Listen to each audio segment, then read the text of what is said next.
Le rallye Dakar s'élancera d'Arabie Saoudite dans 4 jours, dimanche 3 janvier.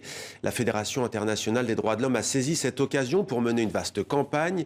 L'objectif, c'est de dénoncer les violations des droits humains par le royaume wahhabite. Avec nous pour en parler, Antoine Madelin, bonsoir. Bonsoir. Soyez le bienvenu sur TV5 Monde. Vous êtes le directeur du plaidoyer de la FIDH. D'abord, un petit mot sur le brassard que vous arborez, Rose. Oui. Écoutez, c'est en soutien à Loujain Al-Hatloul, à Nassima Al-Sada, Samar Badawi, Nouf Abdulaziz et Mia Al-Zarani. Ces 5 femmes sont des militantes saoudiennes qui, un petit peu comme on a vu plus tôt en Algérie, en Argentine, se sont mobilisées pour les droits des femmes en Arabie Saoudite, ont revendiqué le permis de conduire pour les femmes en Arabie Saoudite et ont été arrêtées pour avoir revendiqué les réformes. Ouais. Et donc, vous profitez de ce rallye Dakar pour mener une vaste campagne. Quel en est l'objectif précis ? Alors, on souhaite sensibiliser et mobiliser les coureurs et les coureuses du rallye Dakar à la question des droits des femmes en Arabie Saoudite et plus particulièrement de ces 5 femmes qui ont milité pour que les femmes puissent conduire.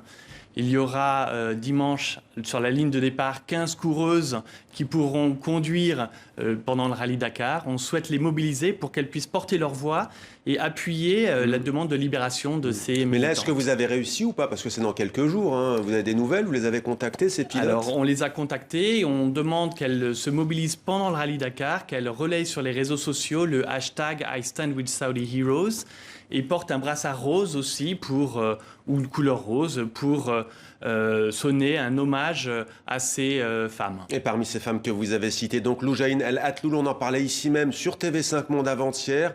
C'était à 6 jours du départ de ce Dakar. Elle a été condamnée et c'est Anaïs Furtad qui nous précise les raisons de cette condamnation.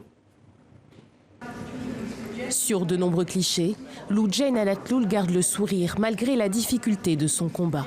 Figure emblématique de la défense des droits des femmes, cette Saoudienne a été condamnée à 5 ans et 8 mois de prison, officiellement pour des crimes liés au terrorisme. Détenue depuis près de 3 ans, ses proches annoncent qu'elle fera appel de ce verdict. L'intervention du prince héritier dans le processus ne montre pas que le procès a été indépendant, mais plutôt qu'il a été essentiellement motivé politiquement. Loujain Al-Hatloul s'est opposé publiquement à la wilaya en Arabie Saoudite, un système requérant l'approbation de tuteurs masculins pour dicter la vie quotidienne des femmes. L'activiste de 31 ans a été arrêtée en 2018, peu avant la levée de l'interdiction de conduite faite aux Saoudiennes, une cause qu'elle défendait, soutenue par son époux. Aujourd'hui, la France et l'Allemagne demandent sa libération. Il y a quelques mois, le sort des militants saoudiens des droits de l'homme avait été débattu à la tribune des Nations Unies. Nous nous associons au haut-commissaire et au rapporteur spécial pour appeler les autorités saoudiennes à libérer toutes les personnes détenues pour avoir exercé leur liberté fondamentale. La peine de Loujain Al-Hatloul est assortie d'un sursis. Sa période passée en détention provisoire sera prise en compte. La militante sera donc libérable plus tôt, selon son entourage. Voilà, peut-être libérée prochainement. La question, c'est dans quel état sera-t-elle? On sait qu'elle a beaucoup maigri après une grève de la faim. Sa famille dit qu'elle a été torturée. Est-ce que vous confirmez ces informations? Oui, elle a fait raconter comment, pendant sa détention, elle avait subi des électrochocs, également des attouchements sexuels. Elle a porté plainte pour dénoncer ces faits et ces agissements, et le tribunal qui l'a condamnée a refusé de recevoir cette plainte. Alors, Mohammed Ben Salman, le prince héritier, avait suscité beaucoup d'espoir en disant qu'il allait réformer le pays. Il y a tout de même eu en cette année 2020 l'abolition de la peine de mort infligée aux mineurs. Quel jugement portez-vous sur son bilan depuis son émergence, si l'on peut dire? Écoutez, il a en effet annoncé une rénovation du pays. Ce que l'on a pu constater, nous, de notre côté, c'est une aggravation de la répression, puisque les femmes et les hommes qui avaient demandé plus de réformes, qui avaient demandé davantage de liberté dans le pays, ont été incarcérés et poursuivis. On subit, alors on parlait de Loujain, de la torture. Certains ont même subi des coups de fouet pour avoir demandé davantage de réformes et des libertés dans le pays.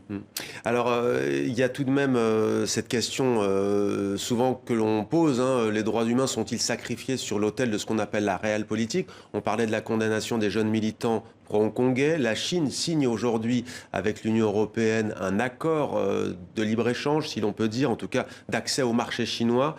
Comment vous, à la FIDH, vous essayez d'alerter les démocraties sur ces réalités? Ces échanges commerciaux et ces accords entre pays ont pour objectif le développement des sociétés respectives, que ce soit les sociétés européennes ou asiatiques ou en Arabie Saoudite. Donc vous n'êtes pas contre sur le principe? On n'est pas contre sur le principe, mais on demande à ce qu'il soit conditionné à l'amélioration des droits humains, que pour avancer davantage de négociations commerciales, on renforce la question des droits humains sur le pays, de manière à ce que les sociétés dans lesquelles on va investir puissent aussi progresser en même temps que les nôtres. Vous ferez quoi dimanche lors du coup d'envoi du Rallye Dakar? Eh bien écoutez, voilà, je porterai ce brassard rose et je serai en tout cas actif dans les réseaux sociaux pour relayer le hashtag I Stand with Saudi Heroes, ces héroïnes dont je vous ai parlé un petit peu plus tôt. Merci beaucoup Antoine Madelin d'avoir répondu à nos questions dans 64 minutes sur TV5 Monde.